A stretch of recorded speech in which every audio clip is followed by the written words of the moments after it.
Digital സാങ്കേതിക സർവകലാശാല VC-യെ governor തിരഞ്ഞെടുക്കേണ്ടത് മുഖ്യമന്ത്രി നിശ്ചയിക്കുന്ന മുൻഗണനാ പട്ടികയിൽ നിന്നാണെന്ന് സുപ്രീം കോടതിയിൽ നിന്നുള്ള നിർദ്ദേശം വന്ന ദിവസം കൂടിയാണെന്ന് സെർച്ച് കമ്മിറ്റി നൽകുന്ന പാനലിൽ മുഖ്യമന്ത്രിക്ക് മുൻഗണനാക്രമം നിശ്ചയിക്കാം. സുപ്രീം കോടതി ഉത്തരവിന്റെ വിശദാംശങ്ങൾ ഇന്ന് പുറത്തു വന്നിട്ടുണ്ട്. അച്യുതൻ ഒരിക്കൽ കൂടി ചേരുന്നു. അച്യുതൻ, ഈ വിഷയത്തിൽ ഇന്നിപ്പോൾ സുപ്രീം കോടതിയിൽ ഉണ്ടായിരിക്കുന്ന നിർദ്ദേശം അത് ഗവർണറോടാണ് അല്ലെങ്കിൽ ചാൻസലറോടാണ്. മുഖ്യമന്ത്രി നിർദ്ദേശിക്കുന്ന ഒരു പാനൽ അല്ലെങ്കിൽ അതിൽ നിന്ന് വേണം നിയമനം നടത്താൻ എന്ന് കൃത്യമായ നിർദ്ദേശം നൽകുന്നു. അതിലെന്തെങ്കിലും ഒരു എതിർപ്പുണ്ടെങ്കിൽ അത് ചാൻസലർ, അതായത് ഗവർണർക്ക് കോടതിയെ ധരിപ്പിക്കാമെന്നും പറയുന്നുണ്ട്. അതിൽ അന്തിമ തീരുമാനം സുപ്രീം കോടതി എടുക്കുമെന്ന് പറയുമ്പോൾ എന്താണ് ആ കൃത്യമായ നിർദ്ദേശം? എങ്ങനെയായിരിക്കണം ഇനിയിപ്പോൾ ഈ രണ്ട് യൂണിവേഴ്സിറ്റികളിലെയും VC നിയമനമാണ് എന്നാണ് പറയുന്നത് സുപ്രീം കോടതി?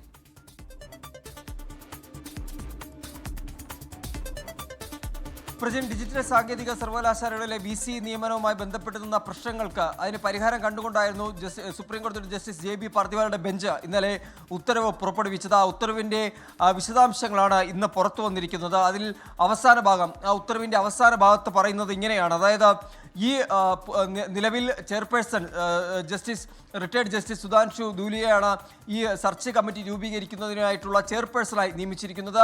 അദ്ദേഹം രൂപീകരിക്കുന്ന സെർച്ച് കമ്മിറ്റി, ആ സെർച്ച് കമ്മിറ്റി നൽകുന്ന 3 പേരുടെ പാനൽ അത് മുഖ്യമന്ത്രിക്കാണ് കൈമാറേണ്ടത്. മുഖ്യമന്ത്രി ആയിരിക്കും അതിൻ്റെ മുൻഗണനാ ക്രമം നിശ്ചയിക്കുക. ആരായിരിക്കണം ആദ്യം എന്ന ക്രമം നിശ്ചയിക്കേണ്ടത് മുഖ്യമന്ത്രി ആയിരിക്കണം. അത് മുഖ്യമന്ത്രി ആ പരിഗണനാ ക്രമം നിശ്ചയിച്ച ശേഷം അത് ചാൻസലറായി ഗവർണർക്ക് കൈമാറും. ആ ലിസ്റ്റിലായിരിക്കണം, ആ മുൻഗണനാ ക്രമം അനുസരിച്ച് വേണം ചാൻസലർ തീരുമാനമെടുക്കാൻ എന്നാണ് ഈ ഉത്തരവിൽ പറയുന്നത്.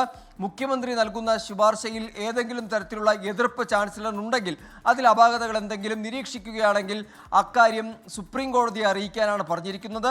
അവിടെ ഒരു പ്രശ്നം ഉടലെടുക്കുകയാണെങ്കിൽ അതിൽ അന്തിമ തീരുമാനം സുപ്രീം കോടതി സ്വീകരിക്കും എന്നാണ് ഈ ഉത്തരവിൻ്റെ അവസാന ഭാഗത്ത് പറയുന്നത്. എന്തായാലും ഒരു നിർണായകമായിട്ടുള്ള ഇടപെടൽ എന്നുകൂടി പറയാം. മുൻകാലങ്ങളെ അപേക്ഷിച്ചല്ല, മറിച്ച് ഒരു തരത്തിൽ സർക്കാരിന് അനുകൂലമായ, അല്ലെങ്കിൽ സർക്കാരിന് തന്നെ, മുഖ്യമന്ത്രിക്ക് തന്നെ ഇതിൻ്റെ പരിഗണനാ ക്രമം നിശ്ചയിക്കാൻ കഴിയും എന്ന തരത്തിലാണ് ഈ ജസ്റ്റിസ് JB പാർത്ഥിവാലയുടെ ബെഞ്ച് ഇപ്പോൾ ഇക്കാര്യത്തിൽ ഒരു ഉത്തരവ് പുറപ്പെടുവിച്ചിരിക്കുന്നത്. പ്രജിൻ അച്യുതനാണ് വിശദാംശങ്ങൾ നൽകിയത് ഡൽഹിയിൽ നിന്ന്. ലോകത്തെവിടെയായാലും ഏത് സമയത്തും 24 വാർത്തകളും ഓഗ്മെന്റഡ് റിയാലിറ്റി പാക്കേജുകളും എക്സ്പ്ലെയിനറുകളും വിശദമായി കാണാൻ ഞങ്ങളുടെ YouTube ചാനൽ നിങ്ങൾക്ക് സബ്സ്ക്രൈബ് ചെയ്യാം.